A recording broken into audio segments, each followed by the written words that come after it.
ओम नमः शिवाय गुरवे सच्चिदानंदमूर्तये निष्प्रपंचाय शांताय निरालंबाय तेजसे। हरिओम प्रभु जी। आज के इस प्रश्न परिषद में आप सबका स्वागत है। आज का प्रश्न भावनगर से नगीनदास पिठवा जी का है। उन्होंने पूछा है कि श्री कृष्ण ने केवल अर्जुन को ही गीता उपदेश क्यों दिया। देखो प्रभु जी, गीता जी में जो उपदेश है वह सभी शास्त्रों का सार है, दोहन है, और दोहने वाले गोपाल है कृष्ण।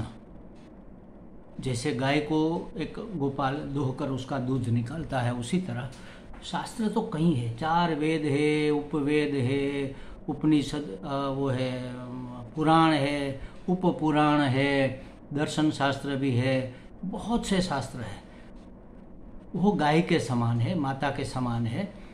और उसमें से दूध दोह लेना मतलब कि उसका सार निकाल लेना।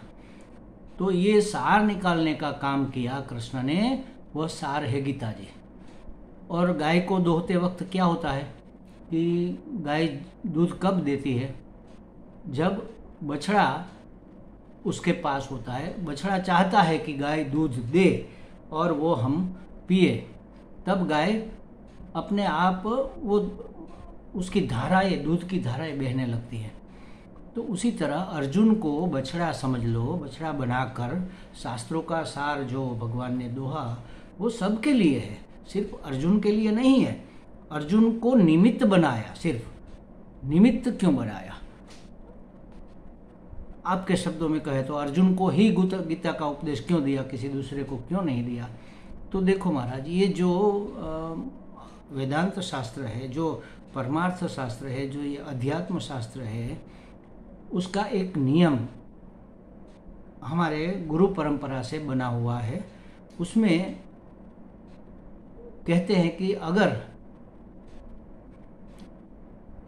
कोई अधिकारी न हो तो उसको उपदेश नहीं देना चाहिए, और कोई अगर अधिकारी हो और वह चाहता भी हो तो उसको उपदेश देना चाहिए।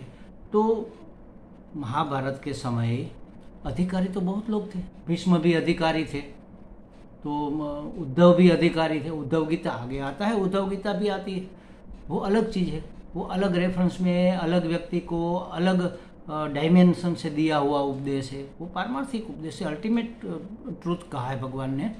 लेकिन अर्जुन को जो उपदेश दिया, जिसको हम श्रीमद् भगवद गीता कहते हैं, भगवान के मुख से गाई हुई गीता कहते हैं, वह अर्जुन को इसलिए दिया कि अधिकारी तो अर्जुन भी था, उद्धव भी था, भीष्म भी थे, कई लोग थे।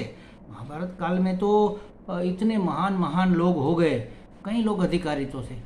लेकिन सबको क्यों नहीं मिला? क्योंकि किसी ने चाहा नहीं। बिना मांगे यह उपदेश नहीं देना चाहिए, ये शास्त्र का नियम है।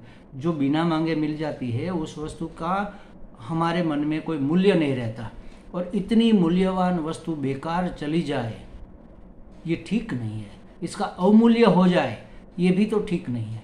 और बिना मांगे किसी को देना ये भी व्यवहार सत्ता में भी ठीक नहीं है ना। अर्जुन ने मांगा, कब मांगा?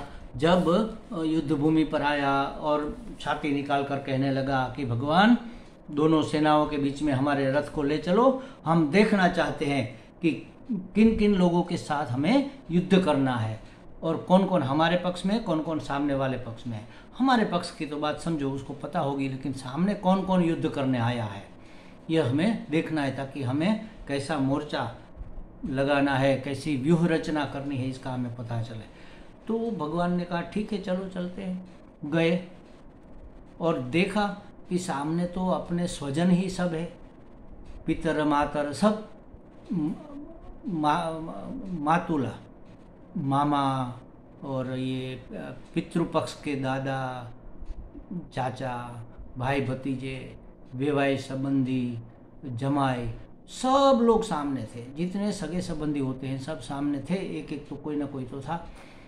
तो अर्जुन विषाद में घिर गया कि अरे अपनों को मार के हमें क्या मिलेगा, इसको मारकर अगर सुख मिले, राज्य मिले, तो भी ऐसे राज्य को क्या करना है। देखो अर्जुन की सोच क्या है, वो कहता है कि जिन लोगों के लिए मैं युद्ध करके राज्य पाना चाहता हूँ वे लोग तो मरने को तैयार है, उसको मारकर किसके लिए मैं राज्य लूँ। तो ये असमंजस में पड़ गया।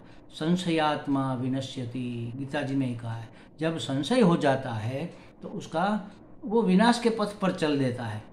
अर्जुन को संशय हो गया कि अरे मैं युद्ध करूं या न करूं, करूं तो ये दोष है, अपनों को मारना बड़ा पाप का काम है, नरक में जाएंगे, प्रजा वर्ण संकर हो जाएगी, और नहीं इसके सामने युद्ध करूं तो ये धर्म संकट है, मैं क्या करूं।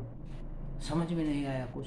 जब कुछ समझ में नहीं आया तब उसको याद आया, बचपन से ही दोनों साथ में तो थे, कृष्ण और अर्जुन, बहुत खेले खाए, घूमे फिरे, मस्ती मजाक भी किया। इवन अर्जुन की शादी भी भगवान कृष्ण ने कराई, अपनी बहन का अपहरण करवाकर, रुक्मणी का अपहरण करवाकर कृष्ण ने शादी की, और सुभद्रा का अपहरण करवाकर अर्जुन की शादी करवाई। सब बातों में साथ दिया कृष्ण ने अर्जुन का, लेकिन एक शब्द भी उपदेश का नहीं कहा। क्यों नहीं कहा? क्योंकि ऐसे संकट कभी उपस्थित हुए ही नहीं थे, अर्जुन ने कभी चाहा ही नहीं, कभी गाइडेंस मांगा ही नहीं, और बिना मांगे यह विद्या नहीं दी जाती। मांगने पर भी कब दी जाती है?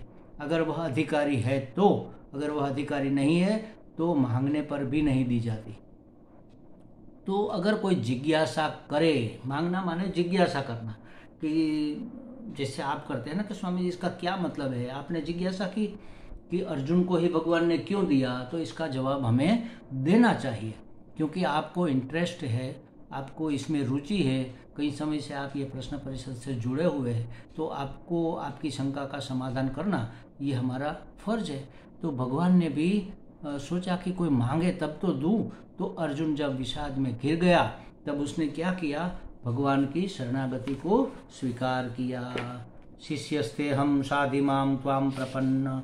देखो दूसरे अध्याय के 7वें श्लोक में अर्जुन शरणागत हो जाता है। उसके पहले तो बहुत बहुत दलीलें की और अपनी मनस्थिति को बयान किया, खड़ा भी नहीं रह सकता था, पसीना पसीना हो गया, रोंगटे खड़े हो गए, गला सूखने लगा, हाथ कांपने लगे, हाथ से संस्कृति धनुष्य जो उसके हाथ में था वो गिर गया, हाथ से सरक कर नीचे गिर गया, और वह धम्म करके बैठ गया। ऐसे ऐसे नहीं बैठा, धम्म करके, जैसे कि गिरे कोई, ऐसे रथ के पिछवाड़े बैठ गया और कहने लगा कि भगवान मैं नहीं लड़ूंगा, अब आप ही हमारा मार्गदर्शन करो कि हमें क्या करना चाहिए। और तब वह शरणागत होता है।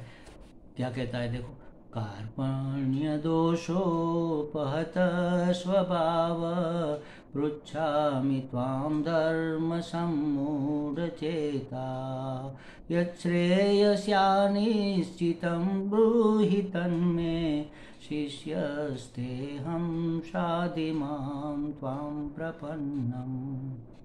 हे भगवान, ये कार्पण्य दोष से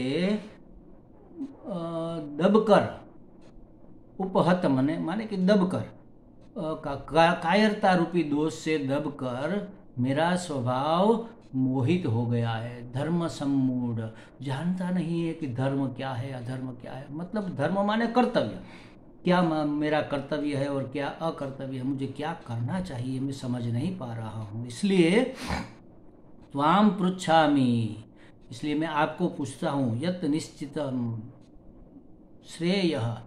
देखो क्या पूछा है। हम कहते हैं कि युद्ध के मैदान में भगवान को उपदेश देने की क्या जरूरत थी। अर्जुन ने पूछा, मैं पूछता हूं, निश्चितम श्रेयम, मेरा कल्याण किसमें है वह मुझे बताइए। और इसमें यह भी नहीं कहा कि मेरा कल्याण किसमें। देखो, त्वाम पृच्छामि यत् निश्चितम श्रेयः स्यात्, आपसे पूछता हूं कि जो साधन निश्चित कल्याणकारक हो तत् में ब्रूहि, वह मेरे लिए कहिए। अब कहा मेरे लिए, जो साधन मतलब जो करने योग्य है, मेरे लिए जो करने योग्य है, जो मुझे मेरे कल्याण का साधन है, वह मुझे कहिए। तो कल्याण की याचना की ना उसने, इसलिए भगवान ने कल्याण का मार्ग बताया। कई लोग ऐसे प्रश्न उठाते हैं कि भगवान को ये फिलोसॉफी झाड़ने की क्या जरूरत थी वहां युद्ध के मैदान में, अर्जुन को भ्रम में क्यों डाल रहे थे। वो नहीं डाल रहे थे, अर्जुन ने मांगा था इसलिए दिया। उसने कहा मेरा कल्याण का कोई निश्चित साधन, मुझे क्या करना चाहिए ये मुझे बताओ। तब भगवान ने कहा कि इसी में तेरा कल्याण है, युद्ध कर। और कैसे कर?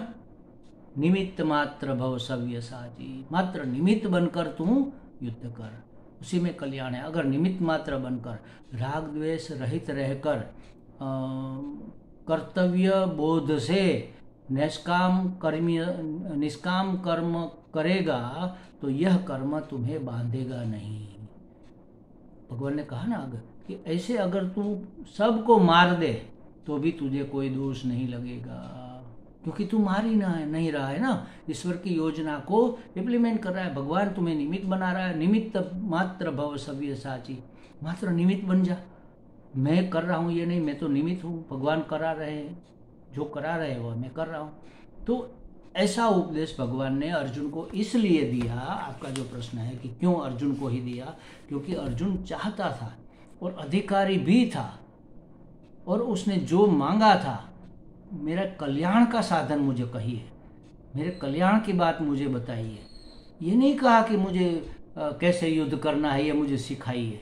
वो तो सीख कर आया था, कहीं युद्ध जीत भी चुका था। तो उसने जो मांगा वह भगवान ने दिया। अधिकारी तो कई और लोग भी थे, लेकिन किसी ने मांगा नहीं तो भगवान ने दिया भी नहीं।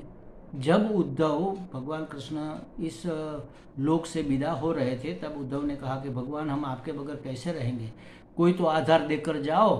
तब भगवान ने कहा कि ये भागवत है, मेरी वांग्मयी मूर्ति है, तुम इसके सहारे अपना जीवन व्यतीत करो, बद्रिकाश्रम में जाओ और तपस्या करो। तब उसको थोड़ा उपदेश दिया कि ऐसे जीवन व्यतीत करना चाहिए जो लोग अपना कल्याण चाहते हैं उसको।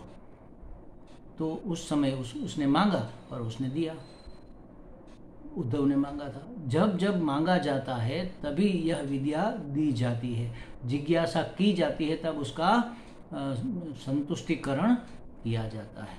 तो आपने पूछा कृष्ण ने केवल अर्जुन को ही गीता का उपदेश क्यों दिया। केवल अर्जुन को इसलिए दिया क्योंकि केवल अर्जुन ही सुनना चाहता था, कोई सुनने को तैयार ही नहीं था ना। कितने वेदांत के वर्ग चलते हैं, कितनी वेदांत की सत्संग हमारे संतों ने चला रखी है। ये परंपरा सिर्फ हमारे गुरु दादा गुरु स्वामी दयानंद सरस्वती जी महाराज के कुल शिष्य 251 है, 250 शिष्य समझ लो आप पूरे विश्व में, प्रदेश में भी है। और उसमें से गुजरात में 51, सिर्फ गुजरात में सबसे ज़्यादा गुजरात में है। कितने लोग सुनते हैं, कौन पूछने आता है? कितने लाखों की बस्ती में कोई 2, 5, 25 लोग ये सुनना चाहते हैं, तो कहाँ सुनाने जाएंगे भाई।